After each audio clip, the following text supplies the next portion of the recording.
Voici ma buanderie, et si vous cherchez le mot fade dans le dictionnaire, vous trouverez des photos de cette pièce juste là.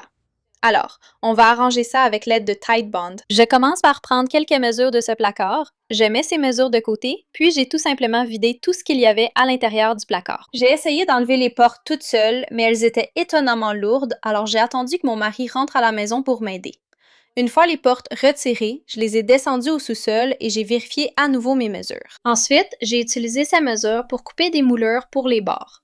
J'utilise du bois déjà apprêté pour m'épargner une étape lors de la finition, mais c'est vraiment ce qui m'a fait gagner du temps sur ce projet. Titebond Quick and Thick Multi-Surface Glue. J'adore que cette colle ait une forte adhérence initiale pour tout maintenir en place, mais qu'elle me laisse aussi assez de temps pour réajuster mes pièces jusqu'à ce qu'elles soient parfaitement positionnées. La colle Titebond Quick and Thick Multi-Surface Glue est la colle la plus épaisse et à séchage le plus rapide disponible pour les matériaux poreux et semi-poreux, ce qui est parfait car les façades de ce meuble sont vraiment lisses, ce qui rend difficile l'adhérence des colles classiques. Elle s'applique de façon très propre et facile grâce à la buse fournie. Et voici ce qui est fou. Elle sèche complètement transparente et crée une liaison qui est en fait plus solide que le bois lui-même. Donc tout ça pour dire qu'une fois les serre-joints retirés, ces moulures ne bougeaient plus du tout. Ensuite, il était temps de teindre. Nous avons utilisé le pistolet à peinture pour obtenir une finition vraiment lisse, comme en usine, sur les faces avant des portes d'armoire. Une fois celles-ci sèches, j'ai retourné les portes d'armoire et les étagères pour peindre l'autre côté. Cette fois, j'ai décidé d'utiliser un rouleau à peinture au lieu du pistolet. Et pendant que je ternais les portes dehors, mon mari était à l'intérieur en train d'utiliser un autre pistolet à peinture pour peindre toute la buanderie dans cette couleur. Une fois la peinture sèche, il était temps de commencer à tout remettre en place. Et c'était la touche finale. Nous avons transformé ce cauchemar beige ennuyeux en un rêve émeraude à l'ambiance feutrée avec une touche vintage. Je n'arrivais pas à croire à quel point un simple changement de couleur pouvait transformer un espace. Et comment l'ajout de quelques moulures pouvait donner autant de caractère à un meuble autrement banal. Je ne m'en lasse pas. J'aurais aimé le faire plus tôt. Un grand merci à Titebond d'avoir sponsorisé cette vidéo. Une voisine m'a dit qu'elle allait mettre une vieille commode sur le trottoir pour qu'elle soit ramassée par les éboueurs le lendemain. Alors, comme toute bonne bricoleuse, j'ai dit que j'adorerais la récupérer.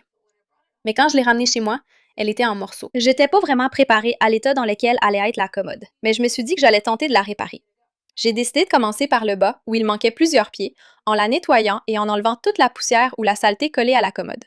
La sécurité avant tout, à cause des vapeurs. J'ai préparé les pieds détachés et la surface sur laquelle j'allais les refixer.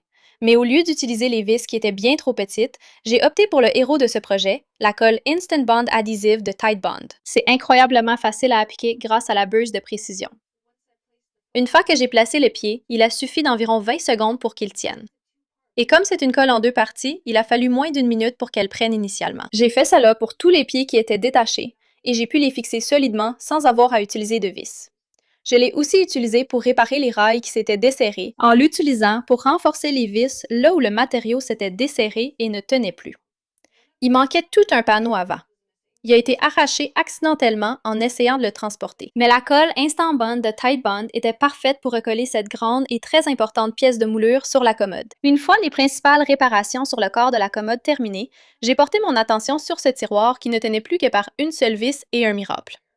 Et c'est là que la colle Instant Bond de Titebond m'a encore une fois été très utile. Elle est principalement conçue pour le bois et les produits dérivés du bois, mais elle fonctionne sur une variété de matériaux, ce qui était parfait pour ce tiroir composé de plusieurs types de matériaux différents que j'essayais de recoller ensemble. Une fois toutes les anciennes poignées retirées et les réparations terminées, j'ai nettoyé toutes les façades de mes tiroirs pour m'assurer d'avoir une surface propre sur laquelle travailler.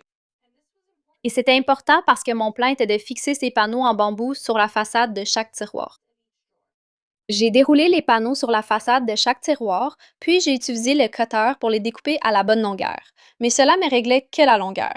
J'ai utilisé le marqueur pour marquer la hauteur de chaque tiroir. Puis j'ai enroulé les panneaux de bambou pour pouvoir les découper à la scie à onglet.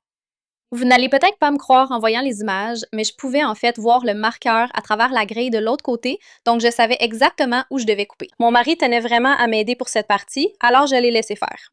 J'ai répété ce processus pour chaque autre tiroir en découpant les panneaux à la bonne longueur avec le cutter et à la bonne hauteur avec la scie à onglet. Une fois que cela a été fait, j'ai réalisé une étape invisible mais très importante.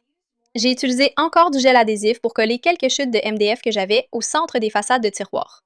Si vous faites attention, les bords du tiroir sont beaucoup plus hauts que le centre. Donc, j'aurai besoin de ces morceaux pour avoir de la matière dans laquelle percer lorsque j'ajouterai les nouvelles poignées. Et quand je vous dis que l'adhésif Instant Bond de Tide Bond a été l'héroïne de tout ce projet, je ne plaisante pas. Je l'ai appliqué soigneusement le long des bords du tiroir, puis j'ai posé mes panneaux de bambou par-dessus. Comme elle a un temps de travail assez long, jusqu'à 30 secondes, j'avais largement le temps de l'ajuster et de m'assurer que le panneau était exactement là où je le voulais avant qu'il ne sèche. J'ai répété ce processus encore et encore pour les 6 façades de tiroir, en ajoutant de la colle et quelques morceaux de MDF de récupération à l'avant, et je ne saurais trop insister sur la facilité d'application de ce produit. Il suffit d'une légère pression et l'embout fin et précis permettait de déposer le produit exactement là où je le voulais.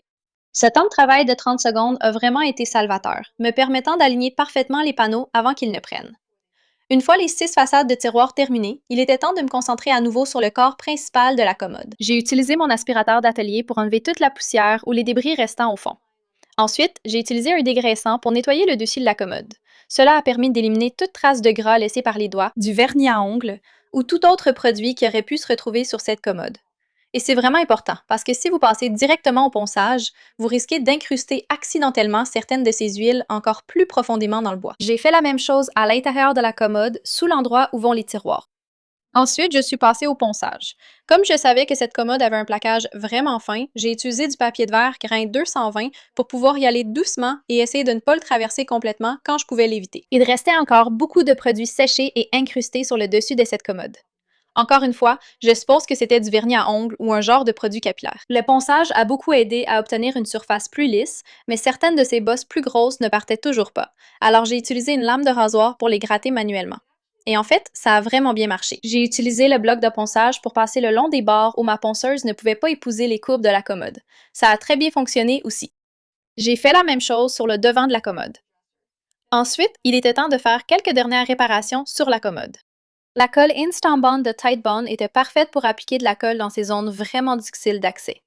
Et comme elle prend très rapidement, elle est aussi idéale pour les endroits où il est difficile de placer des serre-joints pour maintenir les choses en place. Avec toutes les réparations terminées, j'ai de nouveau utilisé mon dégraissant sur le dessus de la commode pour m'assurer d'enlever toute la poussière que j'avais créée.